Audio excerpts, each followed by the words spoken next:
That was crazy, guys. All right, that was crazy. But we're back now. All right. We're good now. It looks like we're good anyway. Welcome back to part 2 of the show. Thank you for tuning in. This happens on the internet sometimes. Things don't go right. But it gives me an opportunity to tell you once again you're watching the Tim Black TV show, brought to you by justinformed.com, a social media site that doesn't steal your data, doesn't track you across the internet, where it doesn't matter if you're a Republican, a Democrat, a Libertarian, or Green Party, or conservative, or liberal, or whatever you are, progressive, or whatever you are. Just come on over to justinformed.com and get in the conversation with other people and maybe come out your bubble a little bit. All right? Tell them that Tim Black sent you. justinformed.com. All right.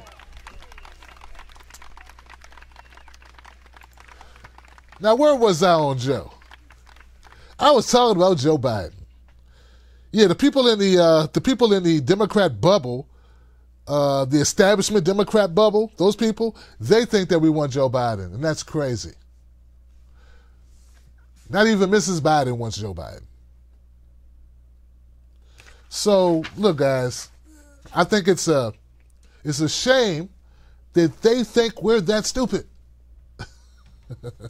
Joe Biden's got the best chance. And what, horseshoes?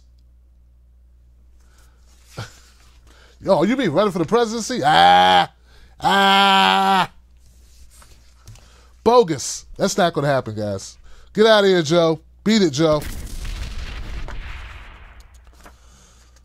All right, so, okay. Do I need a picture for this? Do I need a picture for this one? I don't know if I do or not. I know I have it. I know I pulled it up. There we do. We do have it because I pulled it up. It's up there. Oh, I got it. All right, now before I go into this next one, okay, let's see if I can do this without actually. 16 years old is 2 years. There we go. There we go. There we go. All right, you guys know this guy, right? It's Louis C.K. Okay, now I'm going to cover Louis C.K. I'm going to cover the Louis C.K.'s latest scandal. The new one. The new scandal, okay? Not the new scandal. There's been like 2 Louis C.K. stories in the last week or so. One was he used the N-word with Chris Rock and Ricky Gervais, and Seinfeld was the only one who wouldn't do it. He was like, no, I'm not going to do it. That's stupid. That's bad. I know what happened to Kramer. I'm not going to do that. And when Louis was the only one, well, Louis and Chris Rock was like, we like using the N-word all the time. But that's not the story I'm going to cover. What I'm going to cover, I'm going to cover the latest with Louis C.K. is where he did it. He's obviously he's back doing his stand-up comedy. And he did some stuff. He did some bits in this new act, or I don't know if it's his new act, but he was working out some bits in the club, and someone recorded it in the audience, and they put it up on YouTube, and they put it out there to the world. Right? And what I have for you guys is the actual stuff he said on stage that has people pissed off. Now, I want you to know, if you do not want to hear this, now would be a good time to cut down the volume of your thing. Because Louis C.K. is blue, dark, very graphic type of humor. You know what I'm saying? So, if you don't want to hear what Louis said, turn down. Don't complain about the clip. Just don't listen to the clip. Okay? After I play his clip, I will paraphrase what he said for anybody who didn't want to hear him say foul language. And when I say foul language, I don't mean he dropped the F-bomb or, something like that. He's going to go a little further than that. So that's why I want you, there's no way for me to bleep it. Okay? That's what I'm trying to tell you. I can't bleep this. Tim, why are you playing this again? You can't bleep it and you're putting it on a platform that can get you in trouble? Should I play this, guys? Tim, don't ask them. You need to answer that question yourself. You're the one who's going to lose access to your channel. What the hell? Let's play it. Hey, take a chance. All right, guys. Here goes Louis C.K. at the Comedy Club. I'm going to try to play some of it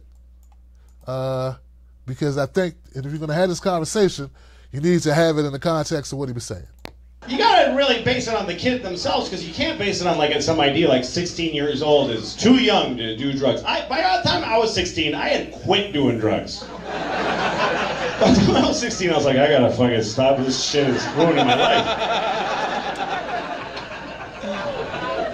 But I'm a little disappointed in the younger generation, honestly, because I'm 51 years old, and when I was like 18 to my 20s, I mean, we were idiots. We were getting high, doing fucking mushrooms and shit. And then older people were like, you gotta get your shit together. And we were like, yeah, fuck you. And I was kind of excited to be in my 50s and see people in their 20s and be like, they're crazy. These kids are nuts, but they're not. They're fucking, they're just boring. Fucking telling them, you shouldn't say that. What are you, an old lady? What the fuck are you doing? Not appropriate. Fuck you, you're a child. Why are you finger fucking each other and doing jello shots? Like, why aren't you... You should address me. They're like royalty. They tell you what to call them. Fuck 'em. You should address me as they, them. Because I identify as gender neutral. Oh, okay. Okay. You should address me as there. Because and the location is your mother's cunt. It doesn't have to be that nasty. But it can be. I don't know, they testify in front of Congress, these kids? Like, what the fuck? What are you doing? You're young, you should be crazy. You should be unhinged. Not in a suit saying, I'm here to tell, fuck you. You're not interesting. Because you went to a high school where kids got shot? Why does that mean I have to listen to you? How does that make you interesting? You didn't get shot, you pushed some fat kid in the way, and then now I gotta listen to you talking?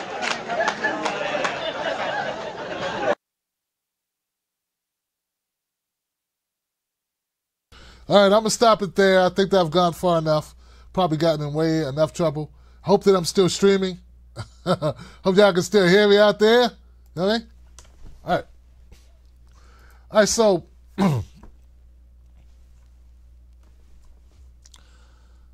Louis C.K. made some jokes, right? I find it hilarious that there are people out there like really going through jokes like this, like, you know.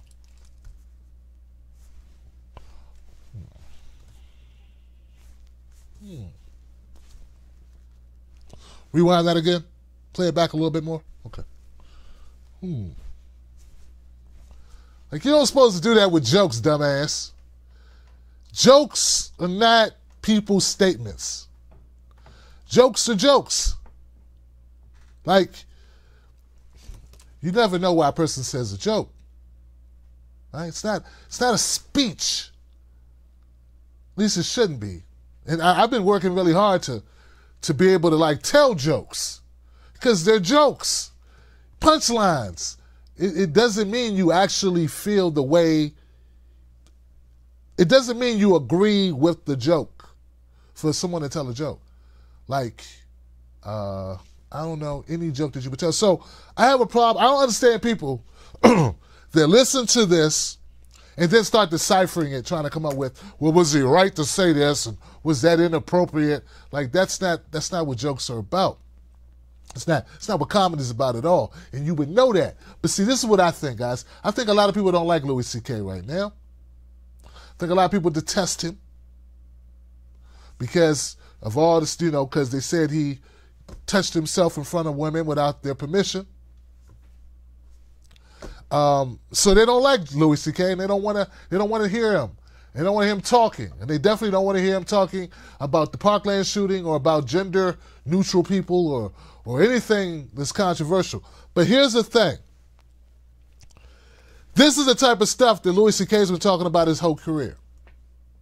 He's been telling jokes for 30 years. In the last 25 years, my understanding is he's done this type of shock humor. That's all he's ever done, is shock people with his jokes.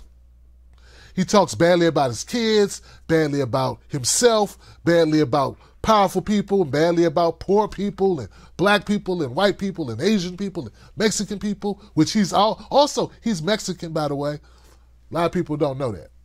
But what I'm saying is, I understand you don't like a joke, but damn it, if you're going to sit up like TYT, right, the Young Turks, because Cenk Uygur and Anna Kasparian, they covered this.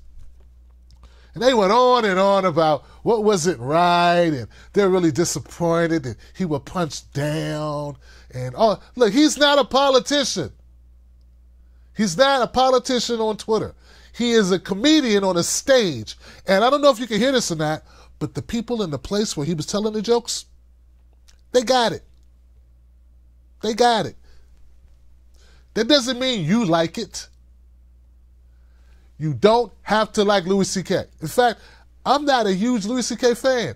I don't like I personally don't go as far as Louis C.K. I would never make, someone said, Tim, you're defending Louis C.K. I hope that your DVD didn't have anything about the Parkland kids. I'm like, God, man, I wouldn't even think to say something about the Parkland kids. Like, that's, you know, survivors of shootings. I don't know how you make it funny, but I do think Louis C.K. has every right to try. Just because it's not for me doesn't mean somebody else far more skilled or with an eye for it or with an ear for it or whatever doesn't want to give it a go. So all I'm saying is we don't have to like it. We don't have to find it funny. But let's remember, we are talking about jokes. What I find hypocritical as hell is that there are babies starving in Yemen. Hell, there are people living on the streets here in America. On the streets, just in cold weather, just on the streets. There are citizens dying because they can't afford their medications. There's a 7-year-old who got shot, killed in a car with her mama. And these people are really upset about jokes when we got so much other shit that we need to be concerned about. Now, I know there's, like, we can multitask, but if you're going after comedians for jokes they say in nightclubs, I don't think you got that much bandwidth.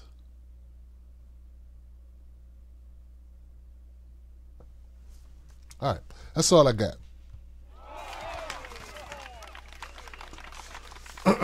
That's all I got, guys. That's it. Now, Nancy Pelosi. Let's talk about PayGo. All right? Let's talk about PayGo, guys. Now, there's been a lot of talk about this on Twitter. And actually, this is not the first time that I've covered PayGo. We covered it about a year ago on this channel. PayGo. All right? And basically, how I want to explain it, it's a rule. And the rule basically says this, guys. Rule basically says that when you spend, you're going to balance the spend. If you spend money over here, you got to balance it with a tax increase over here or a cut somewhere else. Pay as you go. We're talking about deficit, right?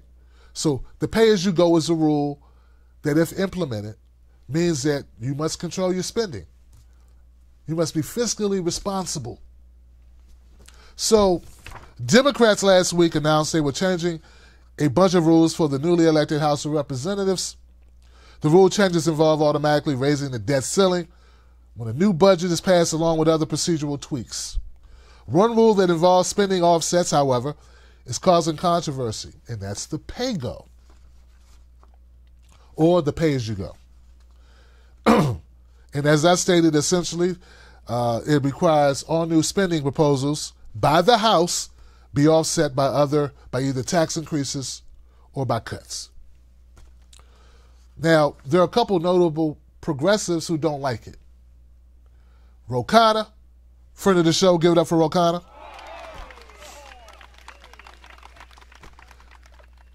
Alexandria Ocasio-Cortez, not a friend of the show, but give it up for her too. Hey man, they're outspoken, and I agree with them on this issue. Ro Khanna says that this rule is a bad rule and that he'll be voting no on it. Now remember that the House is controlled by the Democrats, so to kill this bill, the PayGo initiative, the PayGo rule, to pull it out, get rid of it, to vote no on it, to stop it, would only require 18 Democrats to not like it. So Ro Khanna is one of the Democrats who will vote no on it. Also, Ocasio will vote no on it as well.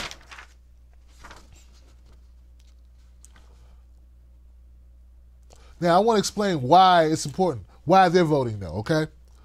Though many believe it to be a logical way to rein in spending, some argue that PayGo is a way to handicap progressive programs. So, all of the things that we want to get done, right? Things like, Medicare for all. I can't do that. PayGo. I don't know, free college, local tuition. Free community college, local tuition. Can't do that. PayGo. We had to cut other services or raise taxes. We can't do that, so get that out of here. The Green New Deal. Can't do that. PayGo. See, all the things that we want done can't be done if you implement or if you hamper us hamper us with PayGo. That's why PayGo is so bad. Now, what I don't like about PayGo is everything that I just said. And also the fact that that should have been in place when Trump was doing all his budgetary spending. When Congress voted to give Donald Trump $700 billion for defense, no one was talking about PayGo.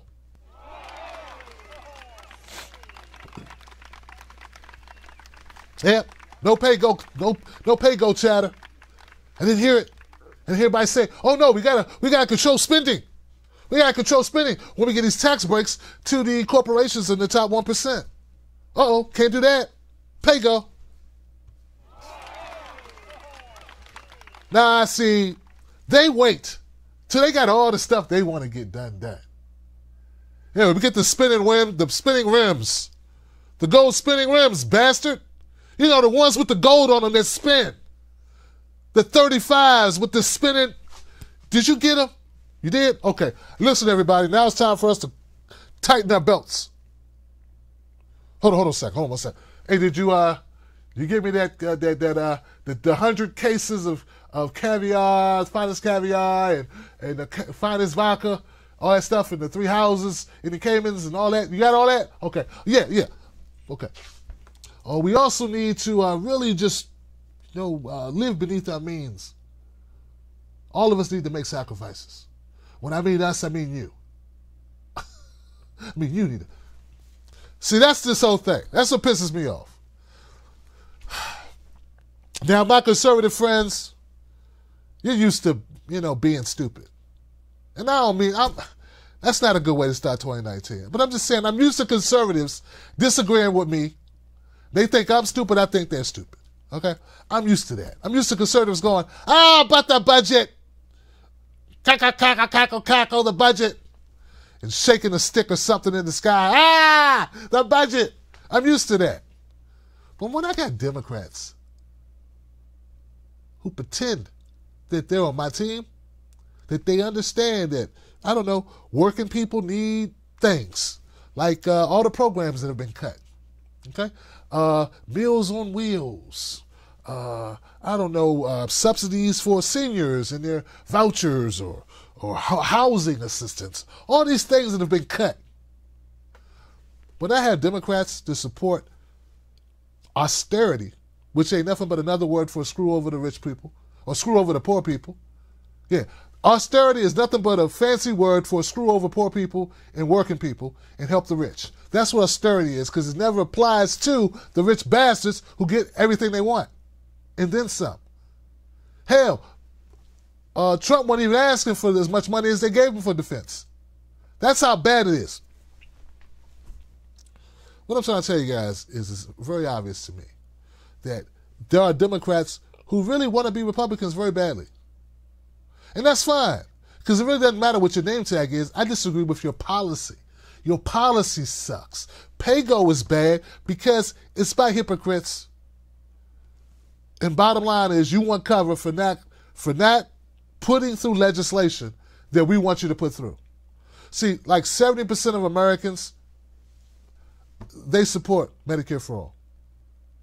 70%. Like 80% of Democrats and like 50% of Republicans support Medicare for all. They all want the coverage. But you won't put forth any legislation now because PayGo. No, see, what we need is 18 Democrats who have the backbones to stand up and say, you know what? No. If we're going to pile on to our deficit and everybody be quiet while Trump piles on to our deficit to help the 1%, to give Walmart and Jeff Bezos and Xerox and Microsoft all types of subsidies, well, you know what? If we try to put forth legislation that helps poor people and working people, well, we don't need to be thrown with a flag for technicality.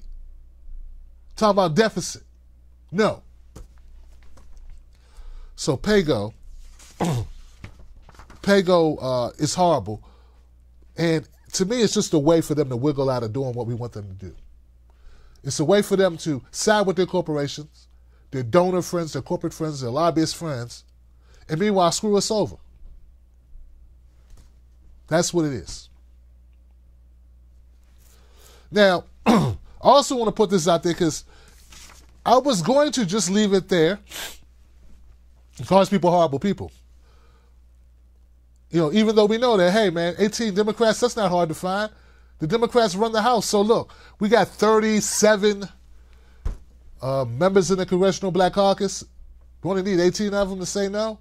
Plus, we got Alexandria Ocasio-Cortez. We got Ro Khanna. That's 2. And just give me 18 or 16 voters. I know we got Hakeem Jeffries.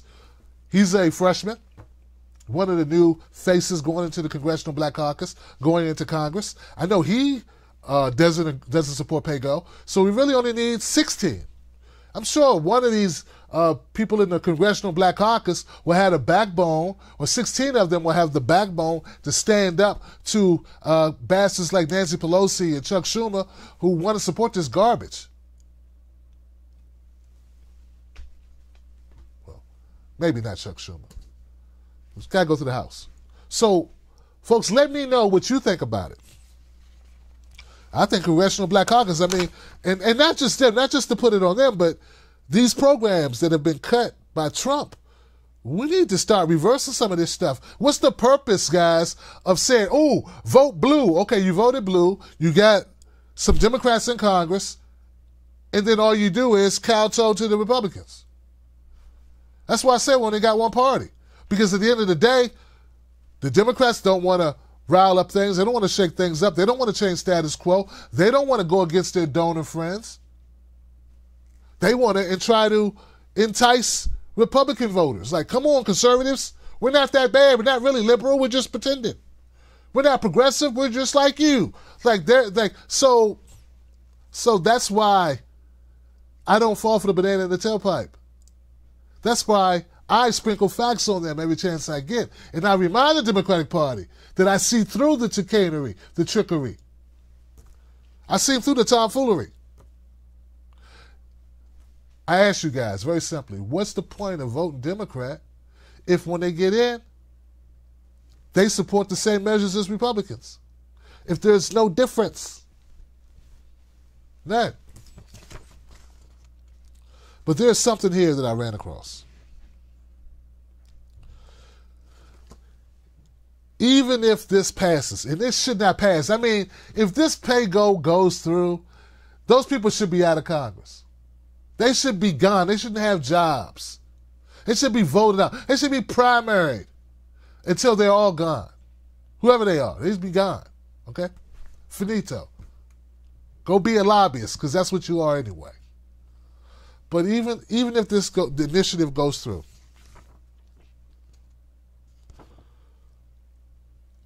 there's a possibility, and I've been reading this out. Let me see if I can find it. My understanding is you can still put forth legislation, and then you can vote to have an exemption to the PayGo. Okay? And that's kind of a big deal. I don't know why no one's talking about this. Listen, it says, it really doesn't matter in a concrete sense whether the House adopts a PayGo rule or not. Even if the House establishes a rule that all new spending must be paid for, it can waive that rule for any individual piece of legislation with a simple majority. Okay. So they would be able to do it with a 60-40 rule, right? They would be able to say, okay, we want Medicare for all. We don't have to, we can get an exemption with 60-40. Well, I guess that's it. You need more votes in order to get exemptions than you do if we don't apply the rule. If the rule's not there, you need a simple majority, right? Well, it is a simple majority. You need a majority. You need to just beat the votes. You can go a hard count, right? A simple majority is more than just a regular majority, right? Right? Am I missing something? Many Democratic opponents of PayGo have signaled that they intend to vote for the package of rule change, regardless, citing assurances that the rule will be waived if doing so is necessary for advancing key progressive priorities. Here we go. More crucially, PayGo isn't merely a House rule, but also a federal law. And waiving that law will require a 60-vote majority. 60-vote majority. In the Senate, or else the abolition of the filibuster, even if Pelosi's caucus rejected PayGo. It says, so the rule doesn't actually matter, only the principle does. If we knew that congressional Democrats universally supported using deficit financing to advance progressive goals, then the PayGo rule would be entirely inoffensive. If House Democrats want to have a fake rule that they can point to when Republicans propose tax cuts and instantly waive when progressives propose expansions of the welfare state, that's fine. Expansions of the welfare state. This is a right-wing site that gave this information. The problem is that the rule reflects a genuine ideological commitment to fiscal responsibility, which will make it difficult to pass deficit-expanding legislation through the Senate. Okay.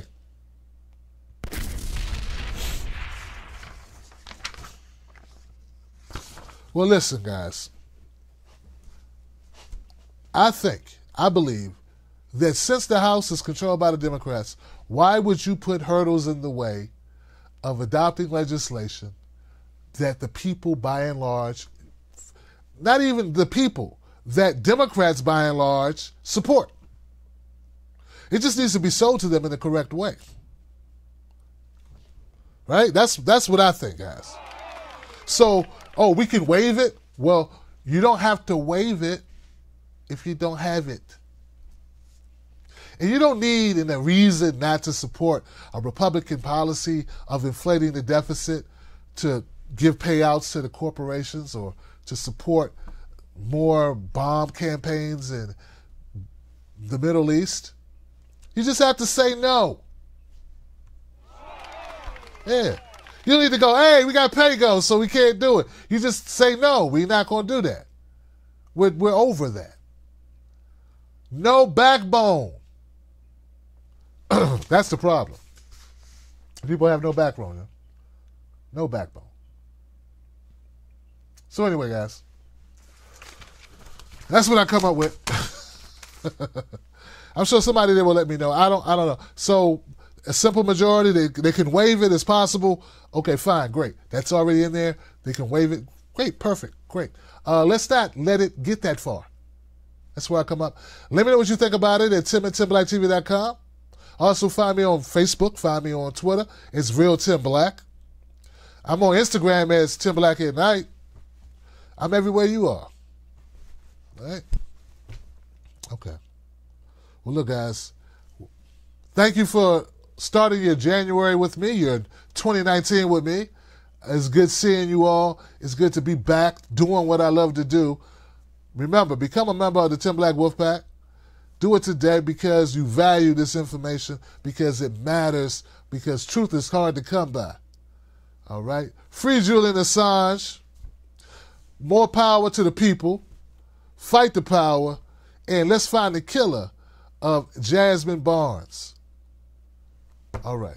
I love you guys. I'll see you soon. Peace.